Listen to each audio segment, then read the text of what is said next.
Assalamualaikum warahmatullahi wabarakatuh. Kami dari kelompok 7 akan mempresentasikan hasil wawancara dari dua narasumber yang sebelumnya. Perkenalkan, nama saya Faris Abdul dengan NIM 2328 dan seterusnya. Saya akan mengenalkan nama Mufidah dengan NIM 23208023. Saya Dewi Asyara Kusmayati dengan NIM 23208022. Saya Sofia Aulia Putri dengan NIM 232081.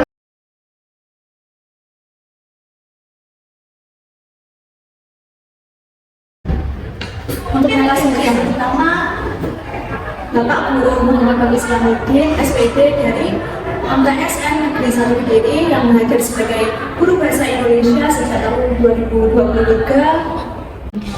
Di sini kami memiliki beberapa instrumen wawancara sebanyak 15. Dan yang pertama itu, apa sih metode pembelajaran yang digunakan Bapak Guru saat proses belajar mengajar?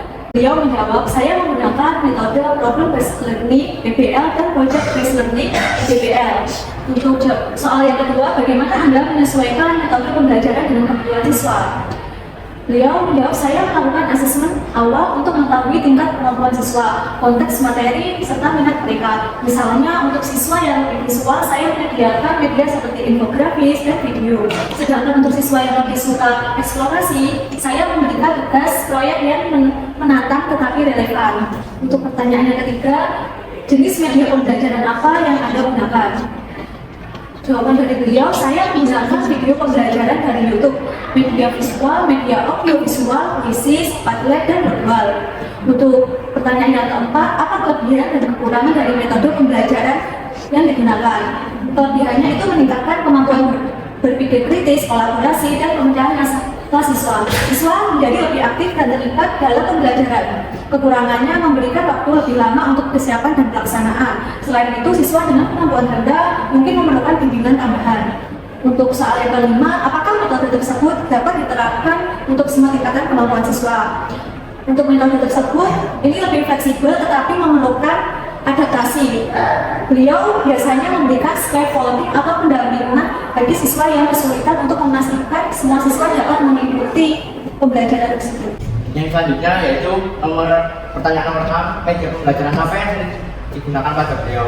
Beliau menjawab, saya sering menggunakan presentasi digital, video pembelajaran, platform kolaborasi seperti Padlet, dan alat evaluasi online seperti Kahoot atau Quizzes dan Wordwall.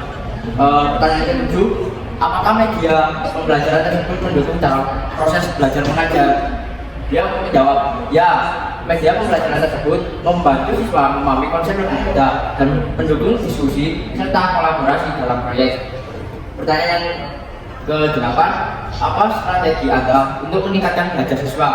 Beliau menjawab, saya memberikan tantangan yang relevan bagi kehidupan mereka dan menciptakan suasana kelas yang mendukung eksplorasi serta inovasi. Selanjutnya, pertanyaan yang ke-9, apa strategi Anda untuk meningkatkan partisipasi siswa dalam diskusi? Beliau menjawab, saya menggunakan teknik seperti brainstorming, role playing, dan pembagian peran dalam proyek agar siswa lebih aktif berdiskusi. Pertanyaan yang ke-10, bagaimana Anda menangani kesulitan siswa dalam memahami materi? Beliau menjawab, saya memberikan bimbingan tambahan melalui tutorial, diskusi kelompok kecil, dan tambahan yang sesuai dengan gaya belajar siswa. Pertanyaan yang selanjutnya adalah bagaimana Anda mengetahui respon siswa terhadap materi pembelajaran? Beliau itu mengumpulkan umpan balik melalui diskusi reflektif, kuesioner singkat atau evaluasi di akhir sesi pembelajaran. Nah, yang selanjutnya, apakah ada kendala yang dihadapi dalam interaksi antara guru dan siswa? Kendala yang sering muncul adalah perbedaan tingkat partisipasi siswa. Beberapa siswa cenderung pasif, terutama jika topik tidak menarik bagi mereka. Pertanyaan yang selanjutnya adalah apakah ada inovasi pembelajaran yang dilakukan guru yang tidak sesuai dengan teori namun berhasil? Nah, beliau itu pernah menggunakan metode diskusi berbasis permainan interaktif. Meskipun awalnya itu tidak terlalu teoritis, tapi berhasil meningkatkan antusiasme antusiasme siswa. Pertanyaan selanjutnya, pengalaman apa yang berkesan selama mengajar? Pengalaman berkesan adalah ketika siswa itu berhasil menyelesaikan proyek dan merasa bangga dengan hasil kerja mereka yang menunjukkan peningkatan pemahaman dan keterampilan. Selanjutnya, bagaimana beliau mengatasi kesulitan dalam mengajar. Beliau itu mencoba mencari pendekatan melalui pelatihan, diskusi dengan kolega, dan memanfaatkan teknologi untuk meningkatkan efektivitas pembelajaran. Hasil analisis berdasarkan jawaban dalam instrumen wawancara teori belajar yang digunakan dalam proses pembelajaran, nampaknya ada beberapa pendekatan berikut. Yang pertama itu teori belajar konstruktivisme, yaitu teori konstruktivisme ini terlihat dari penggunaan metode problem based learning (PBL) dan project based learning (PJBL). Guru mendorong siswa untuk membangun pengetahuan melalui eksplorasi pemecahan masalah dan proyek yang relevan dengan kehidupan nyata. Nah, ini tadi pada jawaban nomor 1 dan 8. Proses ini mendukung pembelajaran aktif di mana siswa menjadi pusat kegiatan belajar. Untuk metode teori belajar yang kedua itu teori belajar sosial learning teori. Aspek kolaborasi dan diskusi seperti penggunaan brainstorming, role playing, dan kerja kelompok menunjukkan penerapan teori belajar sosial. Guru memanfaatkan interaksi sosial untuk meningkatkan partisipasi dan pemahaman siswa. Dan bisa dilihat dari jawaban nomor 9. Untuk yang ketiga itu scaffolding Vygotsky. Pendekatan ini terlibat dari upaya guru memberikan pendampingan tambahan scaffolding untuk siswa yang mengalami kesulitan belajar. Ini dilakukan agar semua siswa dapat mencapai zona perkembangan maksimal mereka.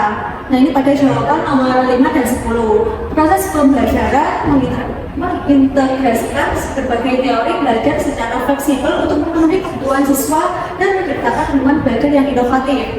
Pendekatan konstruktivisme dan pembelajaran sosial menjadi dominan dengan tambahan elemen teori lainnya seperti scaffolding untuk mendukung beragaman gaya belajar siswa.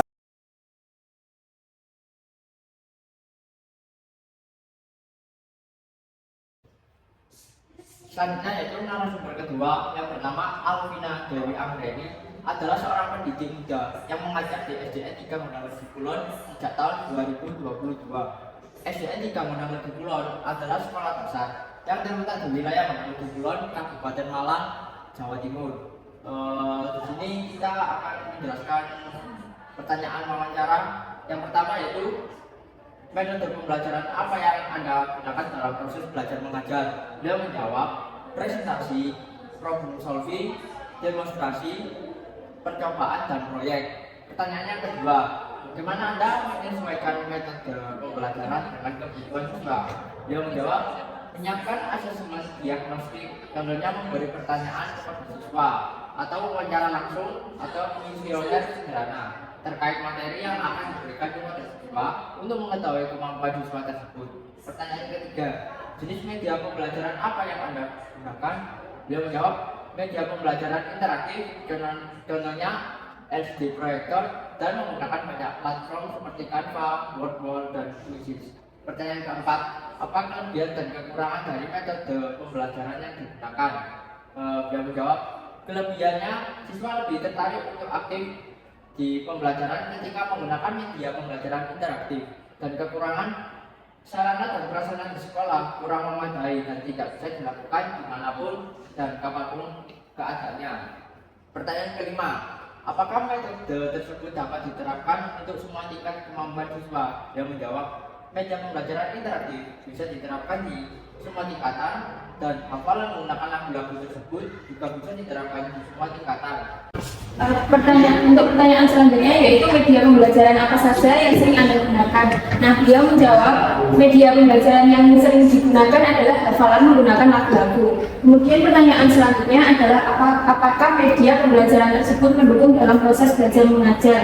Nah, beliau menjawab, ya sangat mendukung karena ketika ada alat peraga atau media, murid sangat terbantu. Kemudian pertanyaan selanjutnya, apa strategi Anda untuk meningkatkan belajar siswa?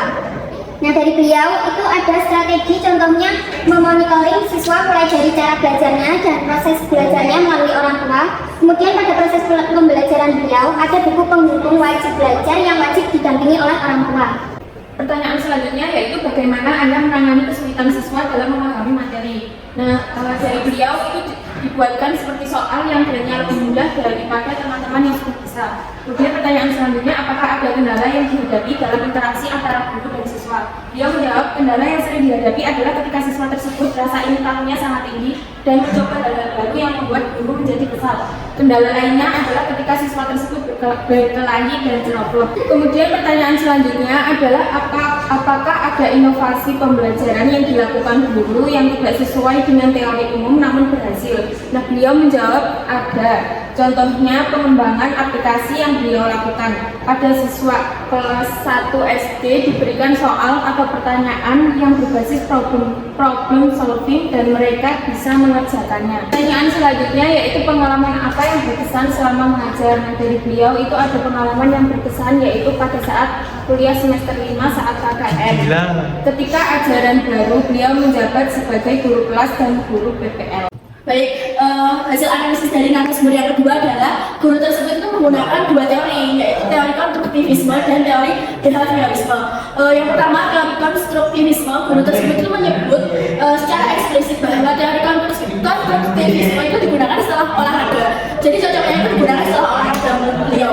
Dalam pendekatan konstruktivisme, metode yang digunakan itu demonstrasi, percobaan, proyek, dan problem solving yang mendukung siswa itu untuk membangun pengetahuan dan pengalaman langsung mereka. Nah, contoh konkretnya itu proses pembelajaran berbasis problem solving untuk siswa SD, yaitu menunjukkan penerapan konstruktivisme di mana siswa itu secara aktif membangun pemahaman dengan mencoba memecahkan masalah yang diberikan. Nah, yang selanjutnya yaitu teori behaviorisme. Guru juga menyebutkan bahwa teori behavioristik dilakukan setiap hari. Pendekatan ini terlihat dalam yang pertama strategi monitoring. Guru melibatkan orang tua melalui buku penghubung wajib belajar untuk memantau proses belajar siswa.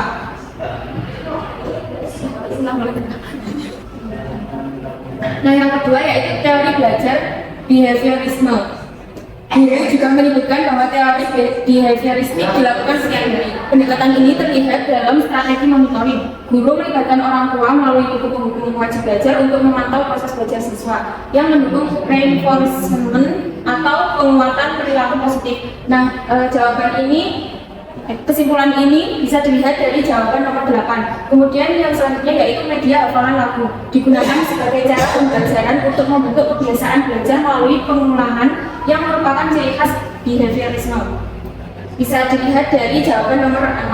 Kemudian yang selanjutnya yaitu diferensiasi soal. Memberikan soal yang lebih mudah bagi siswa yang mengalami kesulitan adalah bentuk penguatan bertahap untuk membangun kepercayaan diri mereka. Jawaban ini bisa dilihat, kesimpulan ini bisa dilihat dari jawaban nomor 10. Sekian presentasi hasil dari wawancara kelompok kami. Bila ada salah kata, mohon maaf. Yang sebesar-besarnya, wabillahi taufiq walhidayah. Wassalamualaikum warahmatullahi wabarakatuh.